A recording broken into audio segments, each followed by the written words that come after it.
Hi, and welcome back to my channel, Learning Biology with Dr. Vanessa. In this video, we are going to be diving into the world of viruses. These microscopic entities blur the lines between living and non-living. From shaping ecosystems to driving disease, viruses are tiny but mighty forces of nature. In this video, we'll explore an overview of what makes a virus so unique, how they interact with the world around them, and why they are such a big deal in science. Stay tuned to the end for a bonus where we will take a quick look at prions. What is a virus? A virus is an infectious particle consisting of genes packaged in a protein coat. Viruses are much simpler in structure than even prokaryotic cells. Viruses cannot reproduce or carry out metabolism outside of a host cell. So viruses are reliant on a host in order for them to reproduce and make more of themselves. Without a host, they cannot reproduce or carry out any metabolism. The first virus that was actually discovered was tobacco mosaic disease that affects plants. So tobacco mosaic disease actually stunts the growth of tobacco plants and gives their leaves a mosaic coloration. In the late 1800s, some researchers hypothesized that a particle smaller than bacteria caused the disease.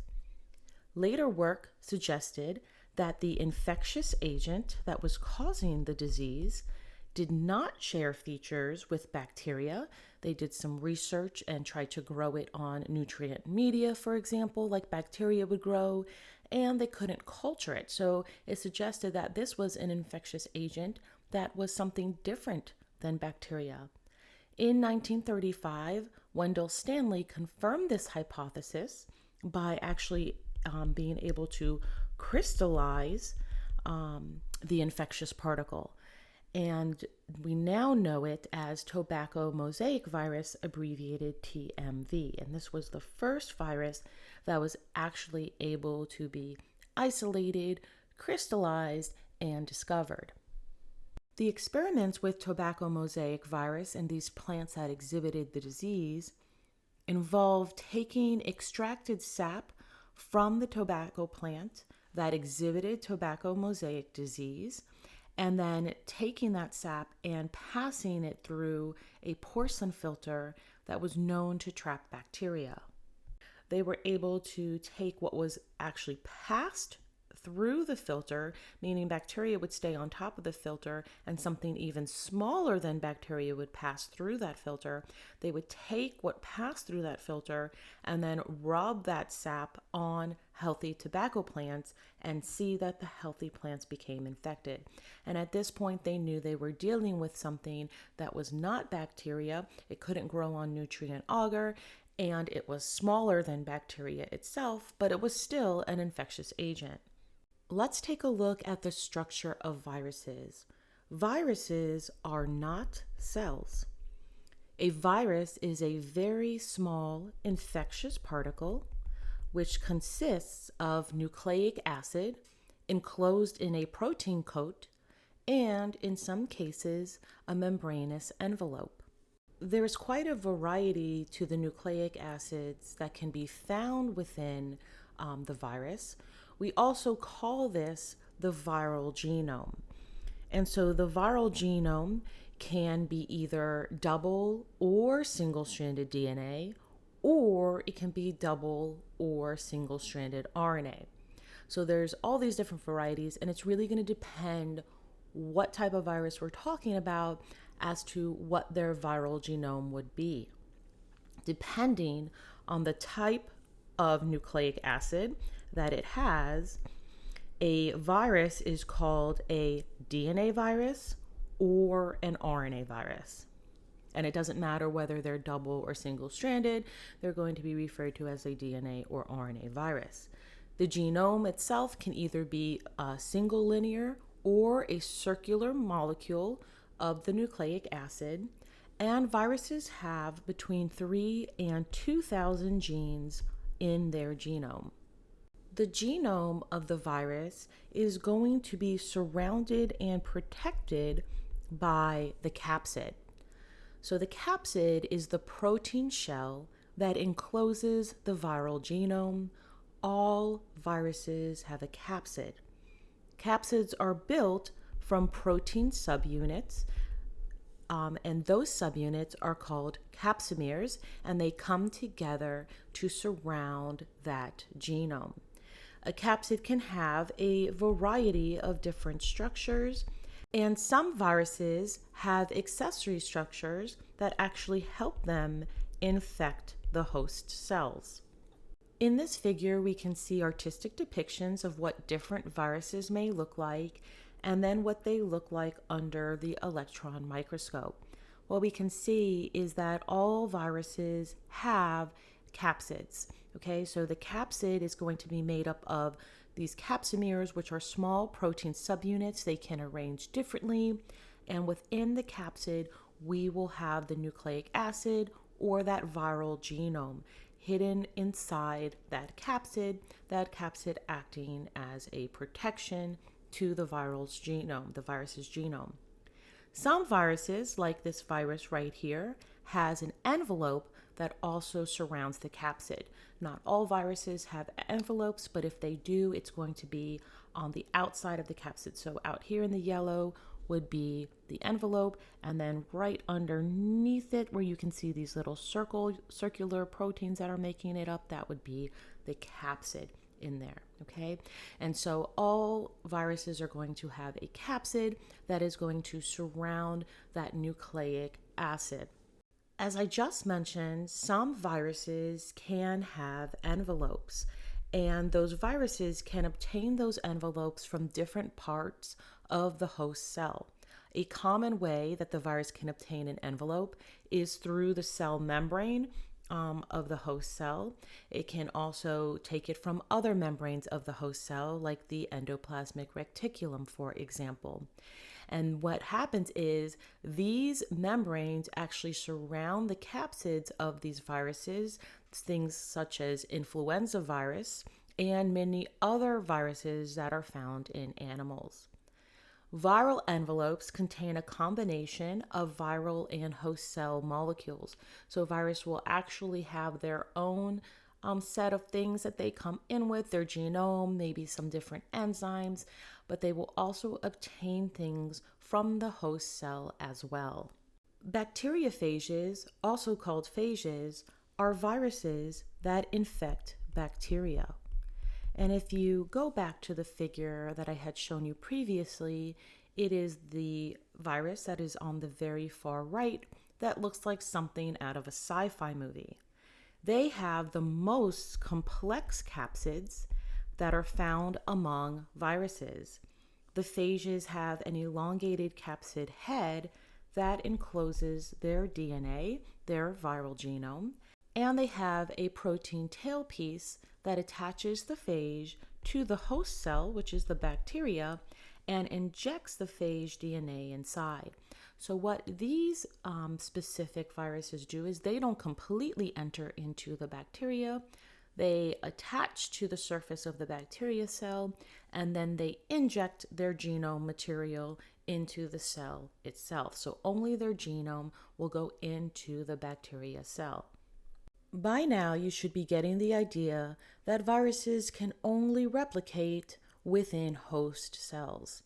Viruses are obligate intracellular parasites, which means they can replicate only within that host cell. They need certain things from the host since they don't bring many things in with them.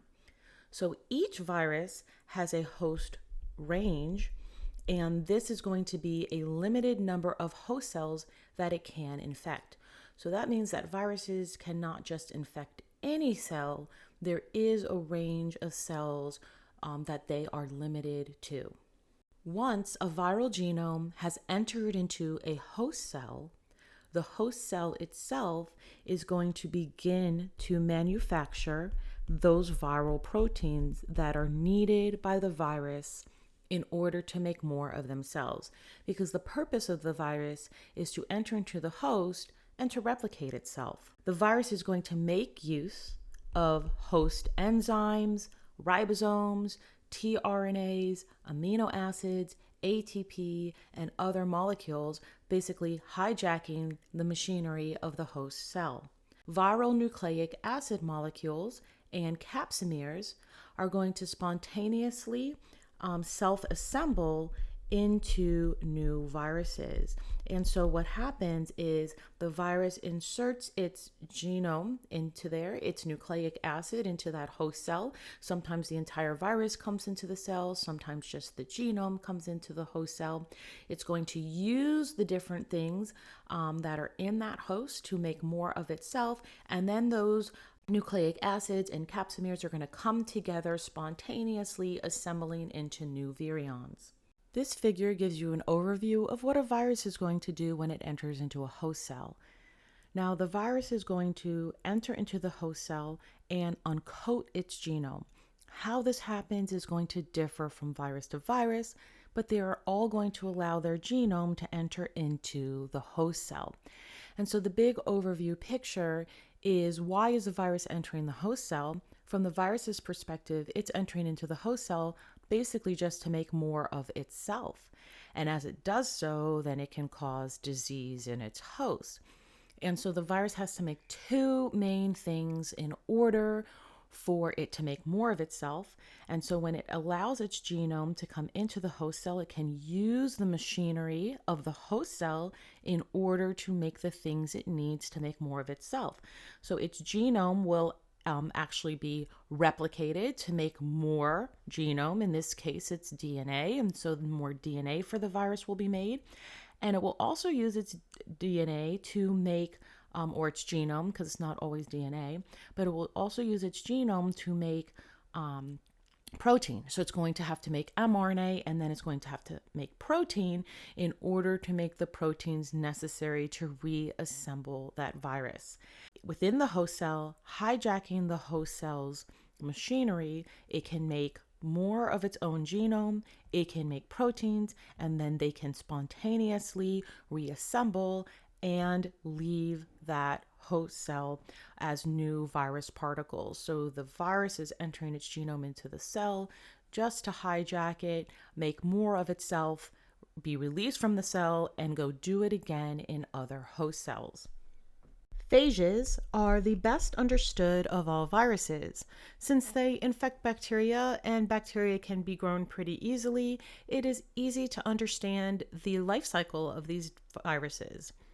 Phages have two alternative reproductive mechanisms: the lytic cycle and the lysogenic cycle. The lytic cycle is a phage replicative cycle that culminates in the death of the host. The lytic cycle produces new phages and lyses or breaks open the host cell's wall, releasing the progeny viruses. A phage that reproduces only by the lytic cycle is called a virulent phage. And bacteria actually have defenses against phages, including restriction enzymes that recognize and cut up certain phage DNA. So in the lytic cycle, the phage is going to attach to the bacteria. It's going to insert its DNA into the bacteria, and then it's going to use the bacteria's machinery within its cell in order to reproduce and make more of itself. Once self-assembly of the different components happens, it is going to lyse the cell. It's going to break open the cell, killing that cell, but releasing its progeny viruses. So this phage, reproducing only by the lytic cycle, is called a virulent phage, where it would be able to burst these cells, and every time it bursts or lyses the cells, it's going to kill those bacteria cells, releasing all these progeny that can then go and infect other bacteria cells. The other life cycle that a phage can have is the lysogenic cycle. The lysogenic cycle is going to replicate the phage genome without destroying the host. the viral DNA molecule is actually going to be incorporated into the host cell's chromosome. This integrated viral DNA is then known as a prophage. Every time the host cell divides, it is actually going to copy the phage's DNA and passes the copies to the daughter cells. An environmental signal can then trigger the virus genome to exit the bacterial chromosome and switch to the lytic mode. Phages that use both the lytic and lysogenic cycles are called temperate phages. So as seen in this figure, some phages can just remain in the lytic cycle, some can just remain within the lysogenic cycle, and some can go back and forth between the cycles. When the phage enters its DNA and is in the lytic cycle, it is going to actively be producing new viruses that are going to lyse the cell upon exit. In the lysogenic cycle, the phage would inject its DNA into the host cell, and that DNA is going to be incorporated into the actual bacterial chromosome, and at that point it's going to be known as a prophage. So every time the bacteria replicates itself, it's actually going to replicate the viral genome as well. So that would be incorporated into all daughter cells. All daughter cells, when they replicate, would also replicate with that prophage as well. Now, this cell can stay within the lysogenic cycle, or it can go and it can exit into the lytic cycle, where it can start to produce viruses and release that.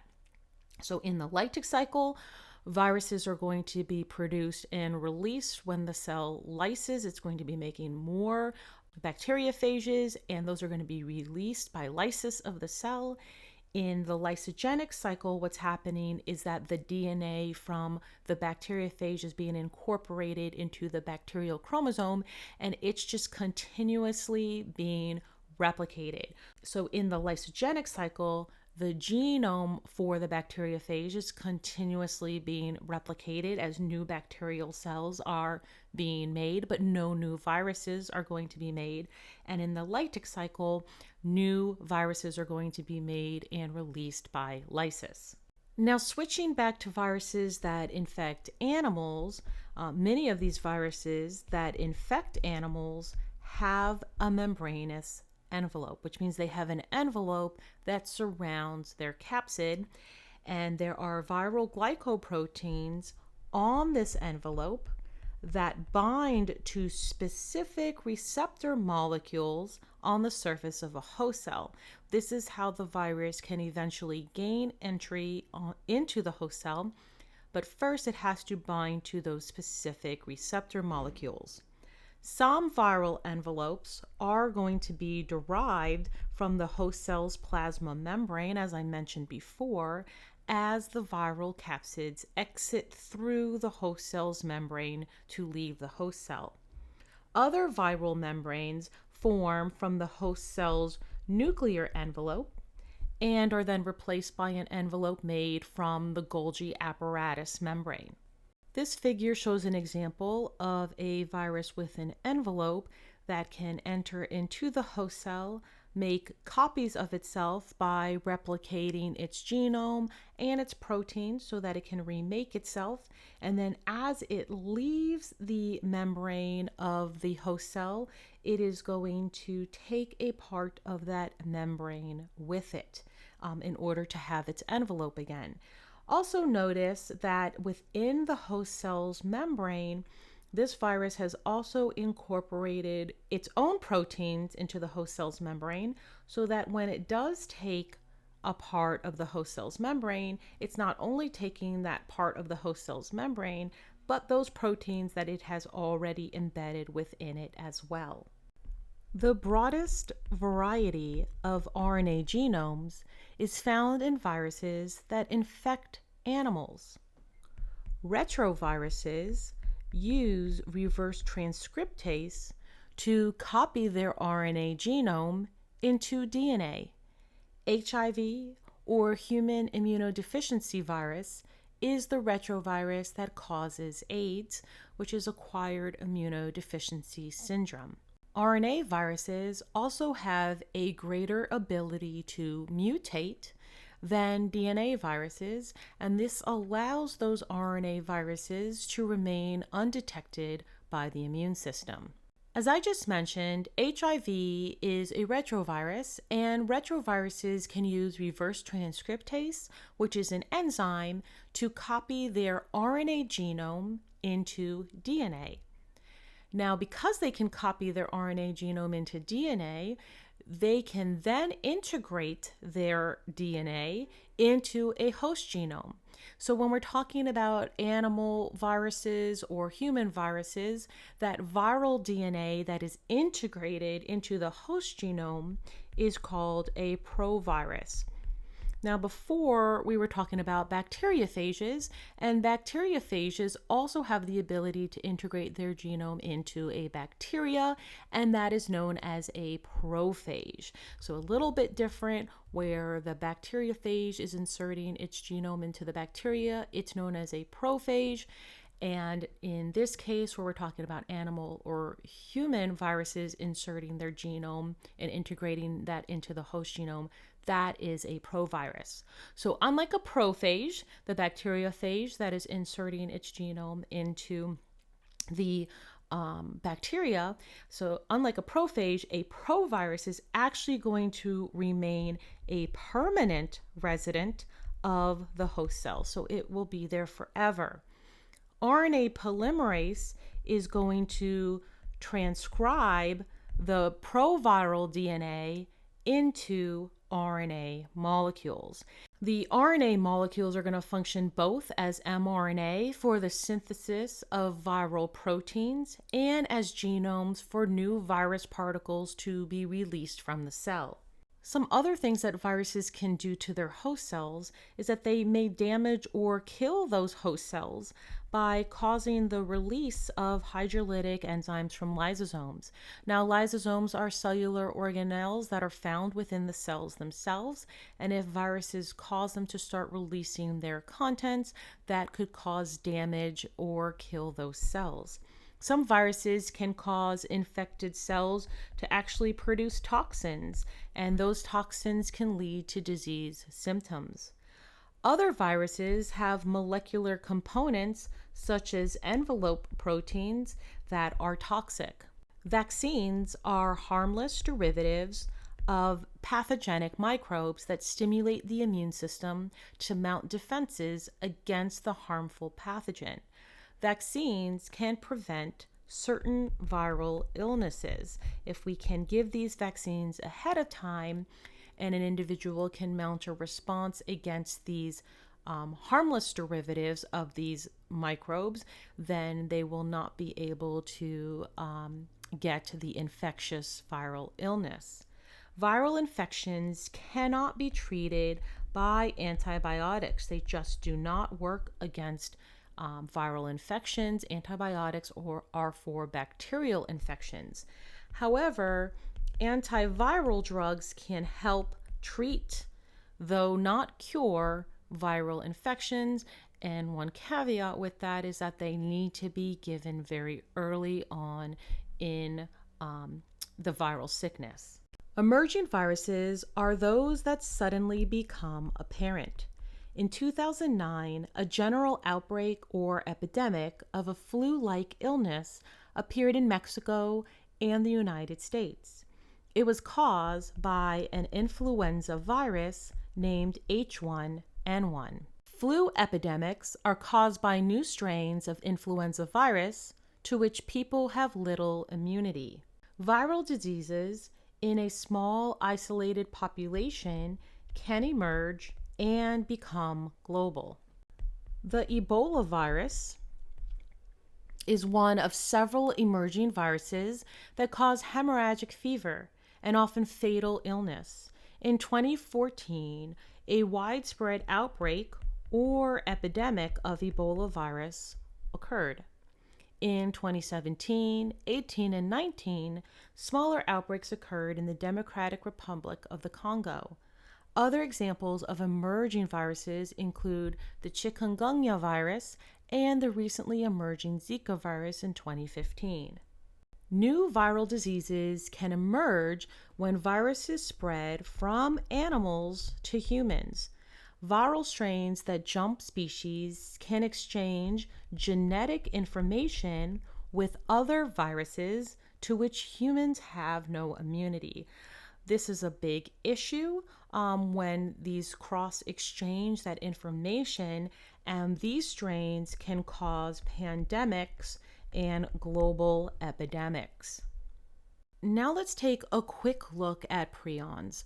Prions are pretty interesting because they are the simplest infectious agents, and they are actually infectious proteins. These infectious proteins appear to cause degenerative brain diseases in animals. Scrapie in sheep, mad cow disease, and Creutzfeldt-Jakob disease in humans are all caused by prions. Prions are incorrectly folded proteins, so they're not folded the way they're supposed to be, and they can be transmitted in food, act slowly, and are virtually indestructible by the immune system. Prions are somehow able to convert a normal form of a protein into the misfolded version. And what happens when these prions misfold, several prions are able to start aggregating together into a complex that can convert more proteins to prions which join the chain. So it's like a domino effect that is happening. Prions might also be involved in diseases such as Alzheimer's and Parkinson's disease. There are many outstanding questions about these small infectious agents.